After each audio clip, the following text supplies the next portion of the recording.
আসসালামু আলাইকুম রহমতুল্লাহি ওয়া বারাকাতুহু। আজকে একটি বিষয় নিয়ে আলোচনা করব। সেই বিষয়টি হলো যে আল্লাহর মাহবুবতরিন বান্দা হওয়ার জন্য কি করতে হবে।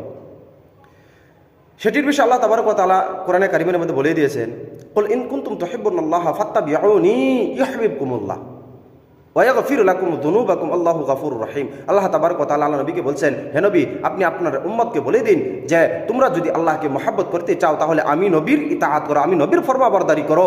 তাহলে আমি নবী যদি তোমরা ফরমাবরদারি করো, আমি নবীর ইতাআত যদি তোমরা করো, তাহলে আল্লাহকে তোমাদের মহব্বত করা হয়ে যাবে। আর আল্লাহকে তোমরা যখন মহব্বত করা হয়ে যাবে, তখন আল্লাহ তাবারক ওয়া তাআলা তোমাদের গুনাহকে মাফ করে দিবেন।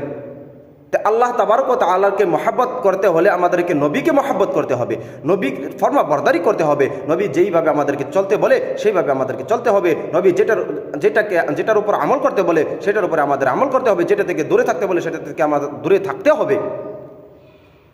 তাহলে আমাদের নবীকে মহব্বত করা হবে। আর নবীকে মহব্বত করা হলে আল্লাহকে মহব্বত করা হবে। এখন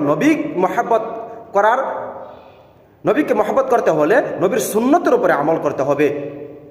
নবী যেভাবে চলেছেন, যেভাবে ইবাদত করেছেন, যেভাবে মুআমালাত করেছেন, আমাদেরকে সেইভাবেই চলতে হবে। নবীর যে সুন্নতগুলো রয়েছে সেই সুন্নতগুলোর উপরে আমাদের মজবুতি হিসেবে চলতে হবে। এখন নবীর যেই কথা বলেন নাই সেই কথা আমরা যদি করি তাহলে নবীকে মহব্বত করা হবে না, নবীর নাফরমানি হবে।